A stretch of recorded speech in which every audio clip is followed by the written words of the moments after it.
From the East and the West, you've heard others, but now you've tuned into the best. This is a Prime Wave Media production.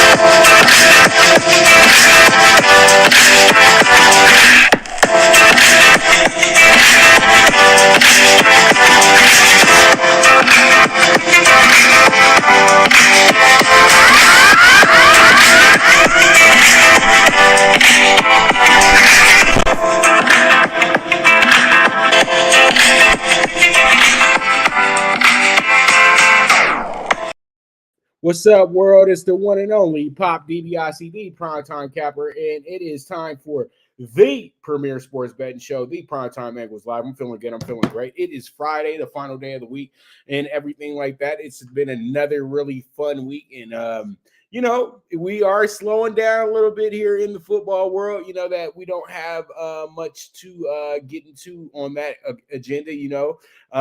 We do have the two biggest games of the season coming up with the conference championship and everything like that, but we'll get to that in a moment. What we're going to do first is we're going to hop into what happened last night with our college basketball. Because, I was talking about UCLA last night. UCLA suffers their worst loss of the season against USC, the arch rival, losing 77-64 last night at Galen Center as well, too. At one point, the Bruins were up 11. They were actually up 11 points at one point in this game in the first half. They kind of got a little complacent there and wound up being outscored. They wound up being outscored 34-58. So they were outscored. So it was a 24-point switch from that point on. USC had themselves a great game. Boogie Ellis was absolutely tremendous last night in that win as well, too. Boogie Ellis had himself a game, especially in the second half. He was able to get 20 second half points last night. That was huge, moving this team forward to get them the win. But UCLA, there were some real questions that I got now for UCLA. I really like this UCLA team. I think that they're a really, really good team. But I truly felt like last night, if you want to trust this team to actually go somewhere in the tournament, they're not a trustworthy factor. Because let's keep it real. The Pac-12 is not the toughest conference that you're playing in. And they've been dominant in the Pac-12, but they lost their last two games against very bitter rivals. Arizona, you understand, because Arizona is now a top 10 team. They were a top 15 team when they played last Saturday. USC is their arch rival, but UCLA knew that this was the type of game you just can't drop like that. They really, like I said last night, this would have been good to get this win last night because it keeps them in the top 10. They could have moved up a little bit.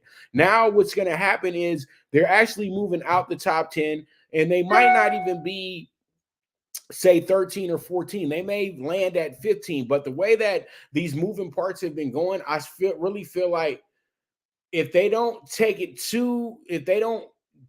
put too much on it, that UCLA may drop to 11 or 12. But this was not a good loss, in my opinion, when it comes to the type of seeding UCLA wants. You know what I mean? I think UCLA wants to be seen to be a 1 or 2 seed. And I think that when you're confident, your confidence in this team is like, man, well, what happens when they have a bad shooting night in the tournament against a team that's a good offensive team? Or a team that, is not going to, falter in the end. What happened last night was they couldn't make their shots when they needed to, and it just got out of hand in the second half, in my opinion. I really felt like UCLA got way too comfortable, and then once the game got tough, they just didn't know what to do. And I felt like, Mick Cronin last night may have overcoached him just a little bit, but it's all in good fun. But man, it is what it is at the end of the day. As I said before, they wind up scoring only 34 points from the time they were up 11 points, and they got outscored pretty badly in the second half last night, getting outscored by 25 points as well, too. So it just was Boogie Ellis had himself a game last night, 31 points. There's not much you can do about it. It's just keep it real. And they shot almost 50% from the field as well, too. And they were amazing from the three-point line as well. And they only missed one free throw last night. A lot of these things make a big difference because UCLA won the rebound battle. They won the battle when it came to getting steals last night.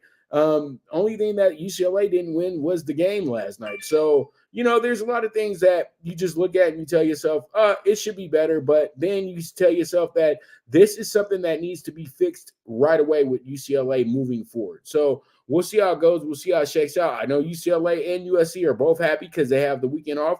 We'll see UCLA next week against Washington on Thursday, and USC will be playing Washington State. So there it is. There it is. Let's move on to our next subject in hand, which is going to be the Big 12 and SEC Challenge for this weekend. The Big 12 SEC Challenge is it's kind of lost its luster just a little bit because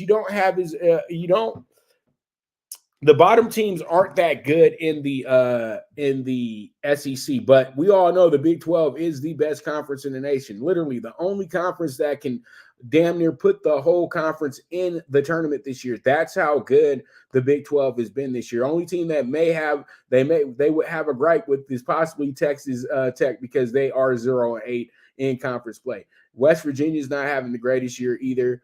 Oklahoma's not having the greatest year conference-wise, but, winning-wise, they're all right. And then Oklahoma State didn't have many expectations, but they're 3-5 right now. But their bottom tier is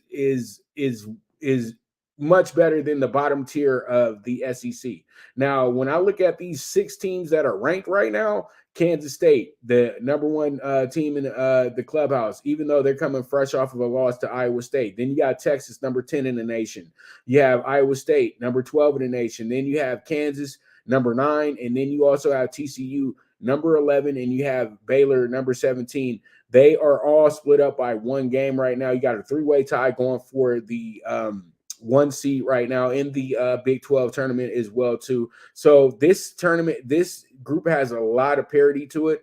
I feel like the game in this group is going to be Kansas and Kentucky. I think that's the biggest game in the group because they are the blue bloods here. They're the teams with the most tradition, the most national championships between the two. It's just they are those squads. Now, Alabama comes in here as the best team overall in the tournament in this shootout because they are the number 2 team in the nation. You have Tennessee, who's the number 4 team in the nation. So you got 2 top 5s on the SEC side. And then you have number 15 Auburn. But we all know a few weeks back they had about 5 or 6 ranked teams as well too. But it's kind of went to the wayside a little bit because the SEC has beat up on each other the last few weeks as well too.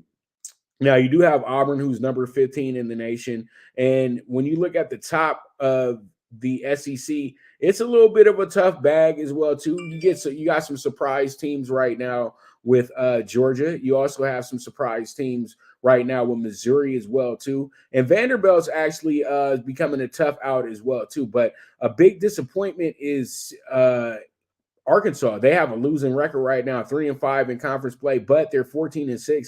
They still have enough to get into the tournament, in my opinion, because they did get some good wins in Maui as well, too. Okay, so when I look at the matchups, the most underrated matchup in this group will probably be the Vanderbilt-Oklahoma matchup because both those teams are kind of the exact same. And I feel like that one will be a game that a lot of people be like, this is some intense basketball.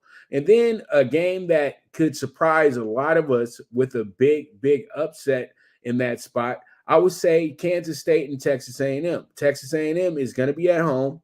They are familiar with Kansas State from their old days in the Big 12 as well, in the Big 12. And Texas A&M was a ranked team earlier on this season. So that is a dangerous game for a Kansas State team that's coming fresh off of a loss to Iowa State. So we'll see how it goes. We'll see how it shakes out. But Baylor and Alabama, I know that one was set up with the idea that both these teams will be in the top 5, but they're both ranked as well too. And I feel like Alabama going on the road, this is going to be their toughest game of the season. That's not a conference. That's not the Kentucky game. So going to Baylor is going to be a toughie for them. And as I said before, Kansas and Kentucky, they are the spotlight game because this is the Blue Bloods at Rupp. It's just that simple. And then when you look at the Texas-Georgia game, that's a game that Texas has to be on the lookout for. They are the better team here, but Georgia is playing some really good basketball this season as well, too.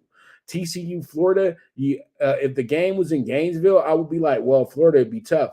But the game's not. The game is going to be in Fort Worth. I think that TCU should be able to take care of their business in that spot. West Virginia at Tennessee.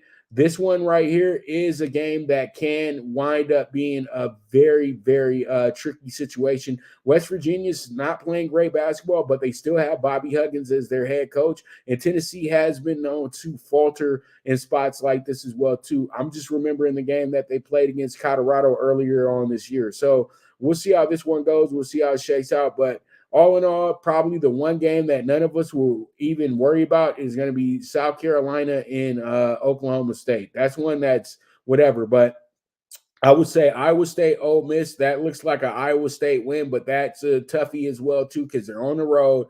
And then Arkansas, Texas Tech. I would say don't overbet Arkansas in this spot. This is going to be a really, really good game, believe it or not. So we'll see how it goes. We'll see how it shakes out. The SEC Big 12 Challenge is going to feature 8 ranked teams here, and it should be 9 ranked teams, actually. So it should be a good day of college basketball in that regard. So let's go ahead and move on to our next topic in hand, and that's going to be for the AFC Championship game. I know you guys are like, but that's not the first game. The first game, I know, is going to be the Eagles and the 49ers and the Eagles, but this is my show, and this is what I want to talk about first, because I know that this matchup is the one that everybody is tuned up for, because you feel like this is the Super Bowl champion. As I said on Mike's show yesterday, I feel that did we get exactly what we wanted? Yeah, we got Burrow versus Mahomes. So these are the 2 most talked about quarterbacks in the NFL, and they're seen as 2 of the the new school guys that are leading the way. And I truly do feel that Mahomes, they're doing the right thing for Mahomes. I think with Joe Burrow, he did go to the Super Bowl last year, but he does have a lot of talent around him as well, too. So, there's a lot of things that got these guys here. It's not just them. These are 2 really good teams, and they're probably the deepest teams when it comes to playmakers as well, too. You have the Jamar Chase, the Boyd, T. Higgins combination going on, the 3-headed monster. And then you have a duo backfield with P. Ryan and Mixon, the Oklahoma boys. And you have yourself a very, very good-looking situation coming into this game. Now, you do have the Chiefs coming into this game as a team that's coming to their 5th AFC Championship in a row, looking to go to their 3rd Super Bowl in the last 5 years as well, too. Mahomes is coming in here on a very ginger ankle, regardless of what they're saying. That injury was really, really bad. It wasn't something that you recover from in 2 days. So we all know that good morphine, that good numb juice is going through Mahomes right now. We'll see how he really is on Sunday. Now, when it comes down to who has the better defense here in this spot, a lot of people will probably lean towards the Bengals, because the Bengals have played so good on defense the last 6 weeks or so. But we all know the veteran side of things, the guys that really know exactly what they want to do, is going to be the Chiefs. The Chiefs make all the right plays at the right time on the defensive side. And I truly do think when it comes down to who has the better side, you would probably say that the Chiefs have the better defense, because they have the more notable players like Chris Jones, who's one of the better pass rushers in the NFL. And then you look on to Cincinnati side, they have Hubbard, who's absolutely tremendous. And then they do have a pretty good secondary as well, too, that can keep things in front of them and not get burned up too bad. So when you put this game together, you see the future of the NFL. You see these guys meeting up. more and more again. Joe Burrow is I would call him Mr. He is really Joe Cool. He does have this really great approach to the game, and he does play the quarterback position exactly how you expect the quarterback to play that position. Patrick Mahomes, on the other hand, is seen as a phenom. He's seen as a guy that can do it all. He can move, he can throw, he can think on the run, all that good stuff. And I think that there's a big fascination with Patrick Mahomes coming into this game, but all those great things that he's known for are going to be very limited in this game. So when I really get down to the gist of things, I truly do feel that Mr. Burrow and his crew get their fourth win in a row against the Chiefs. I think that happens, and I think the spread already directed you towards the winner at the early part of the week, because a lot of people were like, how can you make Kansas City the dog here? It's easy because Mahomes is hurt, but they'll never go off as a dog because Mahomes is going to play. And even if Chad Henne played, they would have figured out a way to make this game a pick 'em. I promise you that, because they would have still had a little bit of confidence in the Chiefs because they have a lot of confidence in the play caller, Andy Reid. So my prediction for this game is the Bengals go ahead and win this. They're going to be a minus 105 when you get to the money line. They'll probably be even money by the time we get to kickoff, possibly plus 105. And then I keep it real with you guys. I think it's an under game, to be honest with you. I think this game winds up finishing up 24-21 in favor of the Bengals. So that's what it is. Love you too, relative. So that's what it is, and that's what it's going to be. So I do like the Bengals coming into this game. And to all the people that thought I was always hating on the Bengals every single week, look, I'm choosing you in the championship game. So that means you got to take the Chiefs. So there it is. There it is. We move forward. Let's talk about the game that I feel is the game of the day, because you really don't know who the winner of this game is going to be. You have the San Francisco 49ers 15-4 coming in here against the Eagles, who are 15-3. The Eagles were absolutely incredible last week. They won the game 38-7, and you had the 49ers actually have somewhat of a hard-fought game that they actually had to come back in. And so the 49ers come in here with the attitude that, we had to really play against pretty much the third best team in the NFC. You know what I mean? And we had to go to, the absolute end to beat this team. The Eagles, on the other hand, beat up on a team that they already beat up on twice this year, a division foe in the Giants, who really lucked into the spot. So this kind of takes away from that blowout win, in my opinion, when it comes to the Eagles. But the Eagles looked so good. They looked so good last week. But it wasn't because the Eagles were that much better than the Giants. It's just they were that confident in themselves that they could whoop the Giants like that, because the Giants really didn't have much. The Giants all gave us an illusion that they would have this hard-fought slobber knocker of a game, but the moment that game started, when the physicality started to show, the Giants just didn't want any parts of that, because they were already a tired team over the last 6 weeks, literally playing life and death games, every week to get to the playoffs. The Eagles really have been cruising the last 4 weeks. So they got a break. They were fresh coming into the game.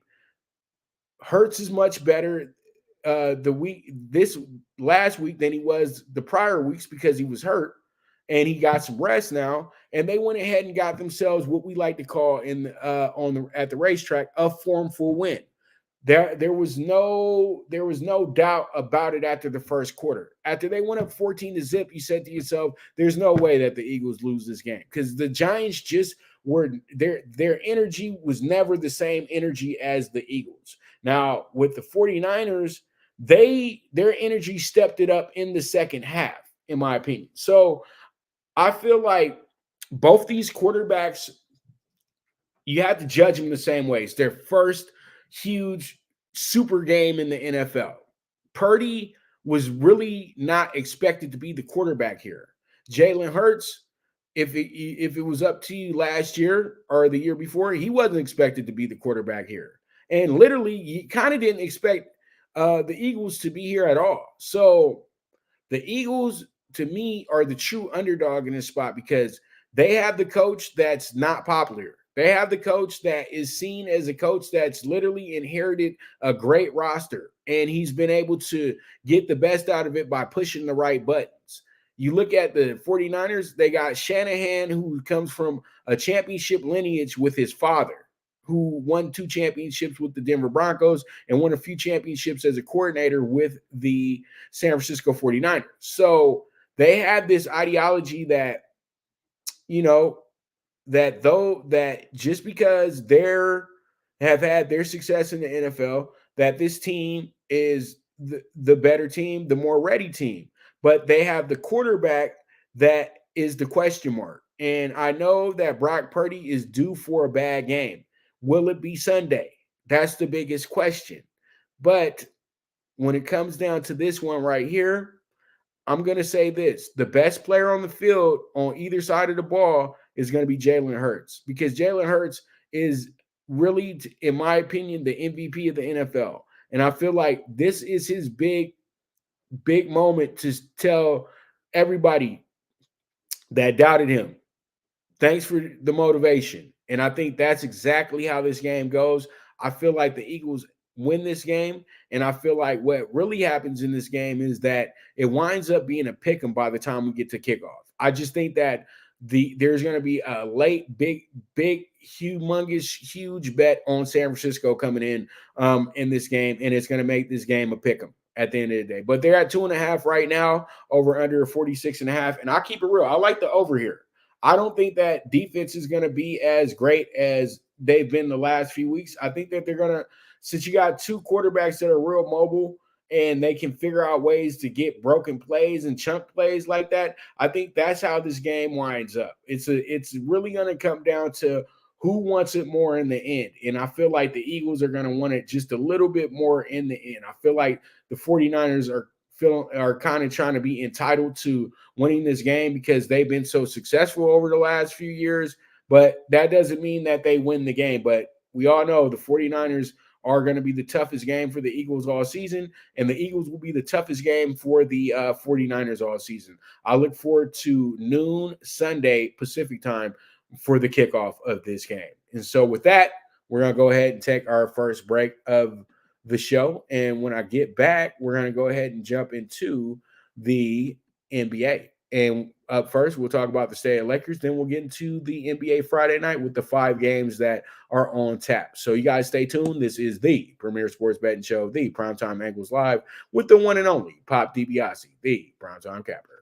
Good News Only Racing Club, led by the legendary Doug O'Neill, the trainer of 2 Kentucky Derby winners, and I'll have another in Nyquist. Also trained 2-time Breeders' Cup champ Golden Sense, who are just a part of a long list of thoroughbred champions trained by Doug O'Neill. The Good News Only Racing Club has a young core of horses to look out for in Dennis's Celery, Irish Heatwave, and Notre Dame, just to name a few. Win the day every day with the Good News Only Racing Club, a proud sponsor of the NFL Bet Exchange.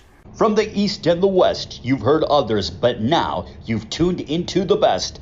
This is a Prime Wave Media production.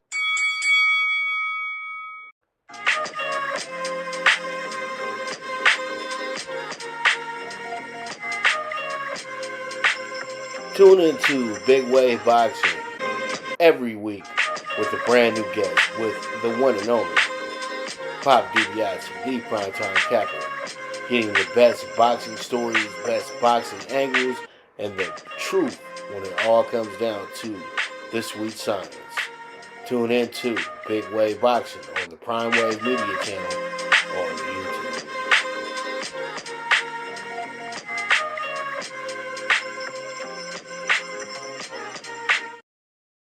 All right, we're back with the premier sports betting show, the PrimeTime Angles Live, with the one and only Pop DiBiase, the PrimeTime Capper. So pretty much here we are.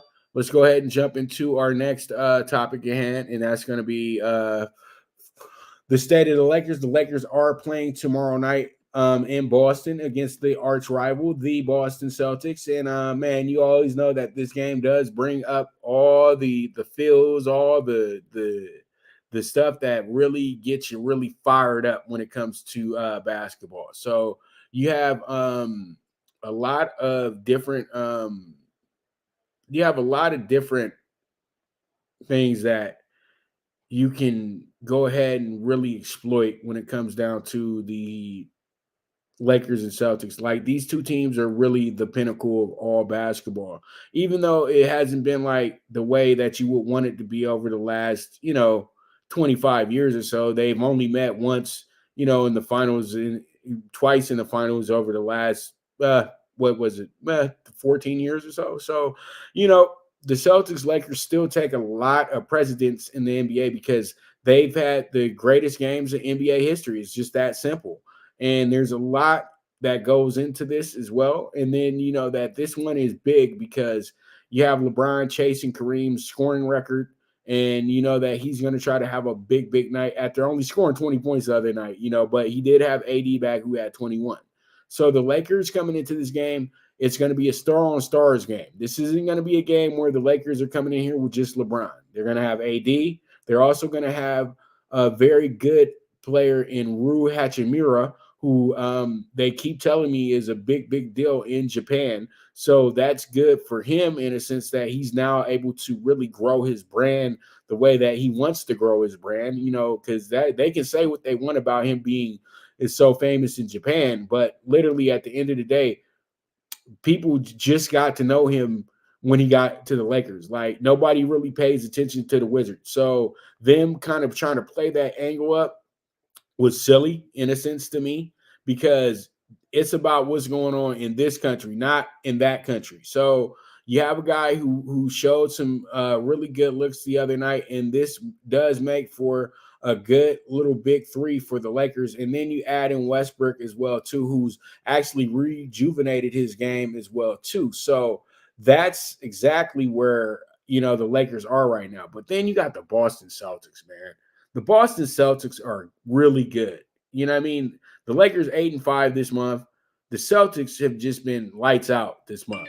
Keep it real. You know what I mean? The Celtics have been really good. They went on like a 9-game winning streak as well too. So that's helpful, but Tatum and Brown are the best duo in the basketball. I don't care what anybody says. Those guys, when it's time for them to go off, they go off. These guys average almost 58 points a game. Okay. These guys are absolutely tremendous together, and they are tough to stop. And it's crazy because they're scoring the bulk of their points, but they're getting great contributions from the rest of the team. They probably got the best 8 in the NBA when it comes down to full squad. You know what I mean? And Robert Williams is slowly coming back into his own. He's one of the better defenders in the NBA. You know what I mean? And we all know that Al Horford saves his best for the playoffs. So this team is looking to finish up where they left off at. It's finals or bust for the Celtics right now. And the Celtics haven't had that mentality for a long, long time. Even when they first got Tatum and Brown, it was just about being good and improving yourself in the playoffs. They felt like they weren't all the way ready yet. But now the Celtics are a legit elite team in the NBA, and their biggest thing right now, the thing that stays heavy on the crown, is winning that championship. It's that simple. Their coach couldn't even stop them from being this good this season with his issues. So the Celtics, to me, have really keyed it up and really have taken advantage of the circumstances that they were put into. So I truly feel like this game will be probably the best game of the month in the NBA, because you have the Lakers, who are ascending back into a playoff spot. Yeah, Boston, who's trying to stay on top of the East, because you now have a Philly team that's getting healthy, and then you have a Brooklyn team that's going to get really healthy after the All-Star break, because Brooklyn's about to make some big trades as well too, moving forward. So that's why I say I know why Ben Simmons might not be getting so much time in the fourth quarter, because they don't want to risk any injuries with this guy, because they probably have somebody on the phone that's willing to take him on. So Lakers, Celtics, they have the Lakers with a pretty nice line there as well, too. I think that they're baiting you into the Boston Celtics. The Boston Celtics had a really bad loss to start this week off against the Magic. So I truly do feel like the Celtics will go into this game very confident, but they haven't been as good as they've been the last few weeks. You know what I mean? Because like I said before, at one point they won like 9 in a row, but at this point they've lost their last 3 in a row. So the Lakers being a 7-point dog going into this game is really telling me that the Lakers should be live money, because the Lakers have had 2 days off and Boston is coming off of an overtime loss. I know that they got the day off today, but still, you're coming off of an overtime loss. So I wouldn't put Boston in a great, state of mind. You know what I mean? I think the 7 is a bit much. I think that when they get the tip off, it'll probably go off at 4.5. Let's just keep it real. You know what I mean? So there it is. There it is. And with that, we're going to go ahead and move on to our NBA Friday night. So NBA Friday night, we got 5 games only. I'm like, 5 games only? That means that we got a crowded schedule for tomorrow. That means full schedule tomorrow. They're just letting teams get the night off because they have been playing a lot of NBA games this week. So NBA Friday night, you have 5 really good matchups here tonight as well. And then yesterday, we did decent yesterday, I would say. Nothing really to truly write home about, but we got a good little cover with the Pistons last night, who were plus 8.5. Also, the Bulls came up short on us last night. We couldn't get the over in that spot. The Cavs got a really good win against the Rockets. They covered the 9 last night. The Suns lost their game, losing by 4. And the Clippers absolutely crushed the Spurs, man. I had them for my clients last night at plus 13. So, yeah, man, that was pretty bad. So, all in all, tonight you have the Bucks and the Pacers in a divisional game. You have, and I'm not going to bore y'all with notes today. It's Friday, man. We'll just get into it. You guys know exactly what's up. Pacers are going through a little bit of a dry spell right now. Halliburton's been out for some time. He's going to be out for some time. They actually had lost 7 in a row and then snapped that streak against Chicago, came back around the next day and lost to Orlando. So this team has actually lost their last 8 out of 9, putting them at 4-10, 4-9 this month. So this team is looking to kind of get their act together somewhat. And I think that tonight could be a good night to do that, even though they've had their issues with Milwaukee for the past few years and everything like that. But who hasn't had their issues in their division with Milwaukee? Milwaukee is them boys. You know what I mean? So I look at this. I'm trying to not say that this is their first game of the season, because I don't think it's their first game of the season, but it's going to be their first game of the season versus each other. So, actually, they played Milwaukee on the 16th. Milwaukee beat them by 13 in Milwaukee. So you have the Pacers coming into this one tonight. I think the Pacers are one of the better teams against the spread as well, too. So, you have that working out for them in this spot. But other than that, it's going to be still a tough night because Milwaukee's going to bring it. We all know that. And when it comes down to the division, you have Milwaukee 6-4, Indiana's 3-3. So this is the type of game that will catch you slipping, though, because you're going to have this idea that they should just romp these guys, right? Nah, that's not how it works. I think what happens here is that they defend their house at home and they go ahead and they cover the 8.5. You know what I mean? I think that this is a really good game for that. And I think the over is a very strong player as well, too. But I like the plus 8.5 on the Pacers tonight in this spot. I think that that's a good number. And I think that they're going to catch a lot of people slipping tonight because they're going to really overbet the fact that they're struggling right now. And I don't think that you should do that to its home team in a divisional game. So there it is. We move forward. Let's go ahead and get into a game that's kind of a game that you shouldn't sleep on either. And it's tough for me to pick a side here, but you do have a Grizzlies team that is on the struggle right now. They won their 11 games in a row. They were undefeated for this month. They went to LA last Friday. They haven't won since.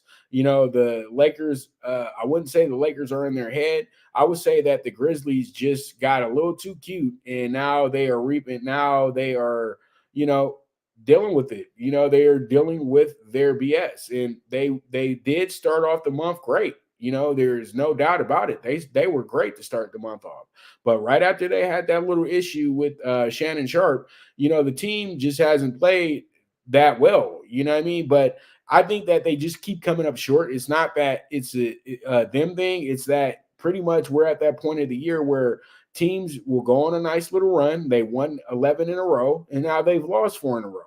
Minnesota is a tough task. This was a actual 5-game.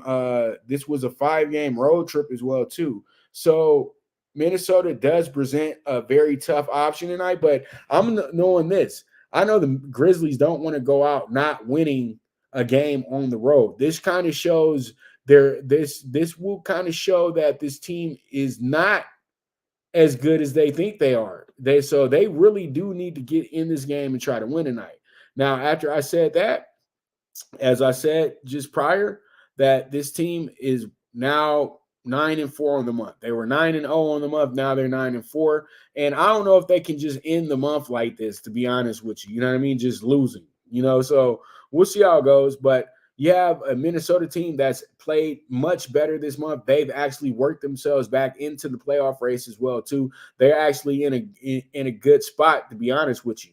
This team has actually wound up winning 9 out of 13. They've won 9 out of 4. They've won 9 out of 13. Sorry about that, but they're 9-4 this month. They're coming fresh off of a win against New Orleans in New Orleans as well too.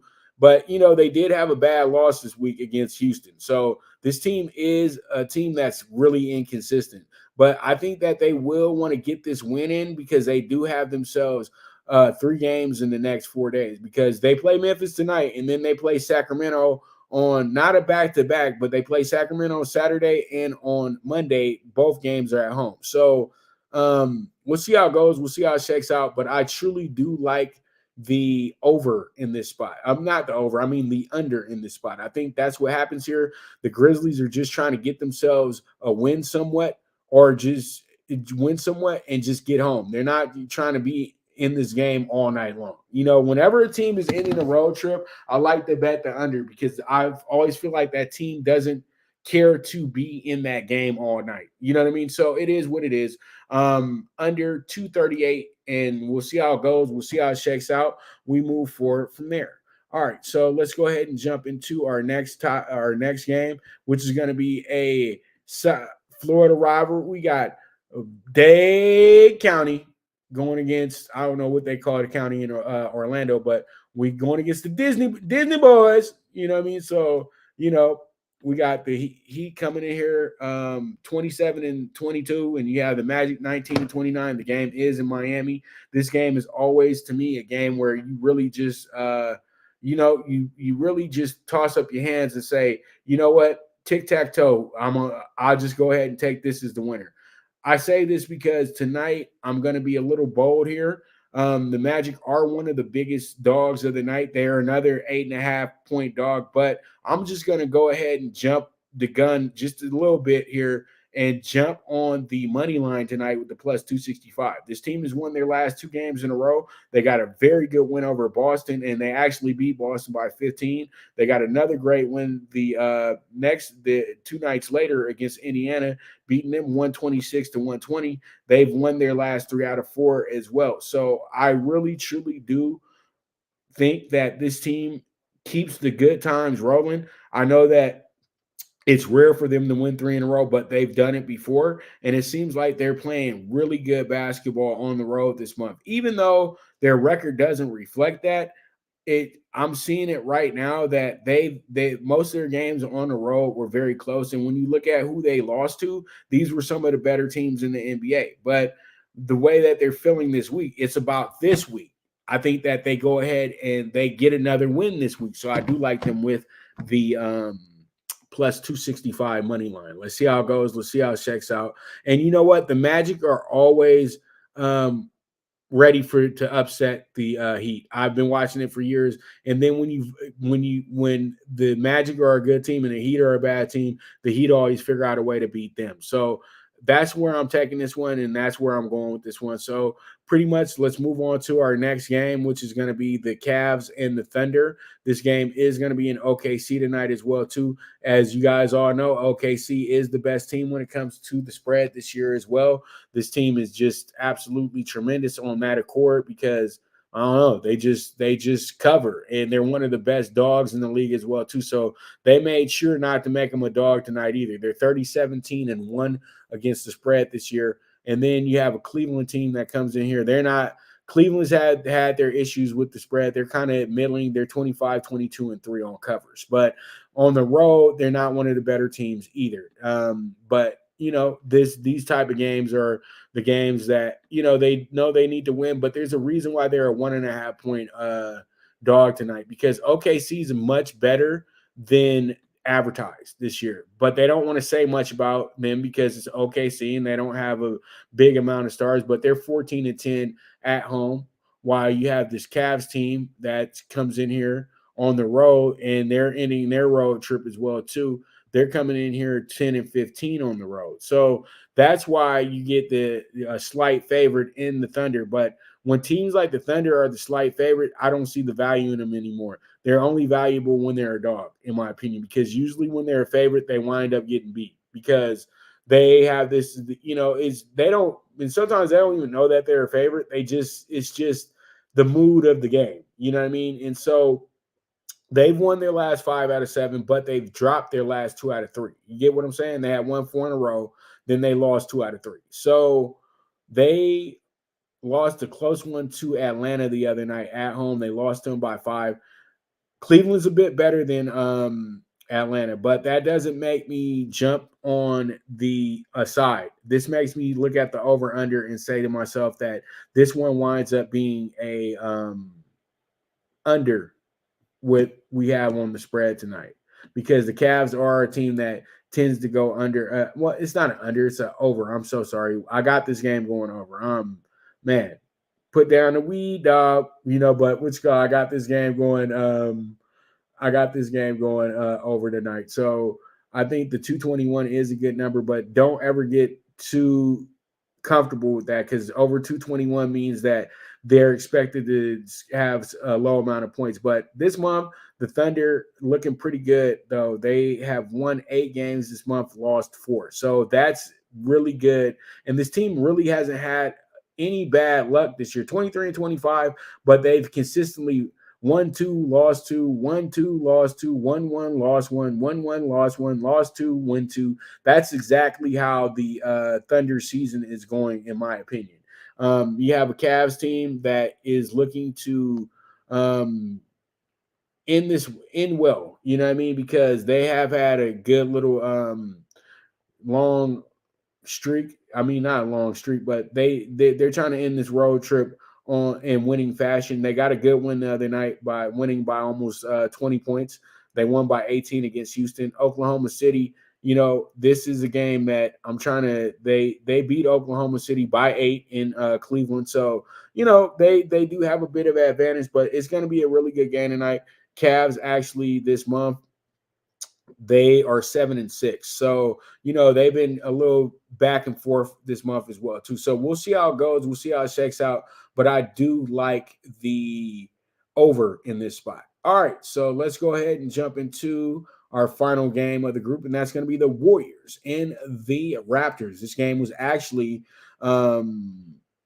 this is actually a rematch from the 2019 finals. The Raptors did win that, but, everybody will probably wants to put an asterisk next to that because Kevin Durant got hurt in that. But no, I really felt like they were going to beat them the whole time, because you guys got to understand the Raptors actually swept the Warriors that season and did not lose one home game in that series. That was absolutely nuts that they didn't lose they didn't lose one road game, in that series. That was nuts. So, they have that working out for them as well too. So I'm looking at the numbers right now, and I can see that they've won 6 games this month, but they've actually went ahead and lost 7. So 6 out of 7, but they've won their last 2 games in a row. And they got a really good win the other night against Sacramento as well, too. So they're coming into this game very confident. They won by 18 the other night. Why not? So Golden State, on the other hand, they had a game the other night where they had a little bit of an issue, you know what I mean? And Steph Curry got thrown out, and Steph Curry played it down. But I've been telling you guys this before we even tipped off a game this year. Jordan Poole has to be traded, or Draymond has to be traded. But now when you really think about it, it's probably Jordan Poole that has to be traded, because Jordan Poole has the same complex Kuzma had in LA. You think that you're a celebrity now, and you're bigger than what the team is doing right now. So that's why there's so many frustrating moments. There's a lot going on in that locker room. And I can truly tell you right now, they don't have the championship swagger to me right now. They truly don't.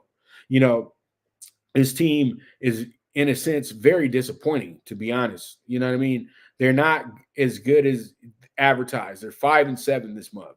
And this is another losing month for them as well, too. They're 24-24 on the season. They can't do anything well on the road either, and it's crazy because a lot of these losses came in San Francisco as well, too. So, they've lost 7 games. 4 of those losses were at home. I usually say, oh, the road, but they've actually been better on the road this month. They've actually went 3-2 on the road this month.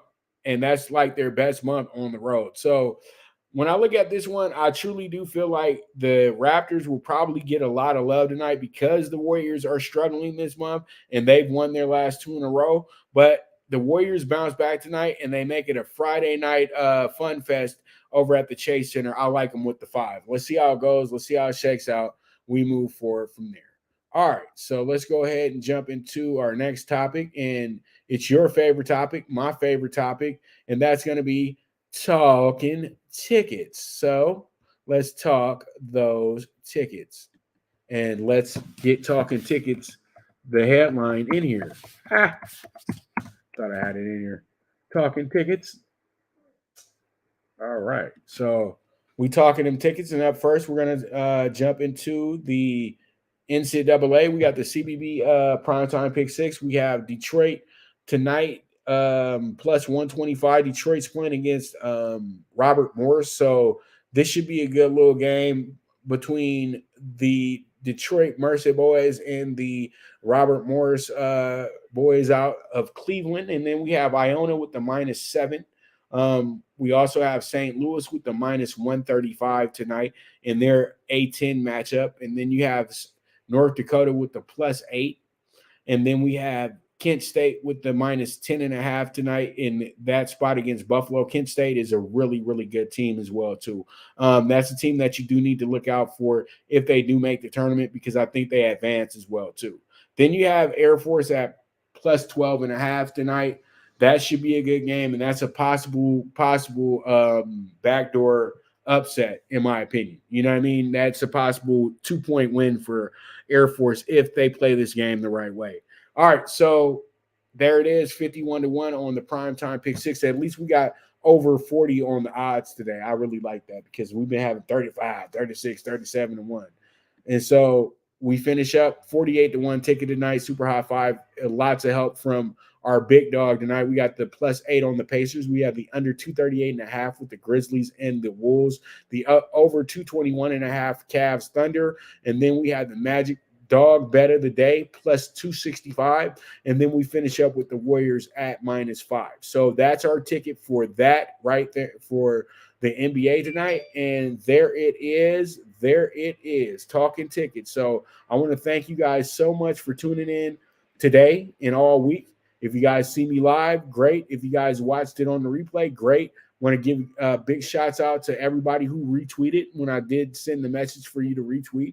You guys have helped the numbers go up somewhat this week. We're going to try to get some more numbers next week. We're going to try to just start breaking records here. So I'm into that. And as I prepare for a big February as well, too, and a March, where I'll be more on the road. So I'm looking forward to all that. So I thank you guys very much for tuning in once again. And I know I said it twice, but, I got to remind y'all how much I appreciate y'all. So with that, this is the premier sports betting show, the Primetime Angles Live, and I am the one and only Pop DiBiase, the Primetime Capper. And this, as I always say, bet with your head, not with your heart. The movement is moving, and I am gone.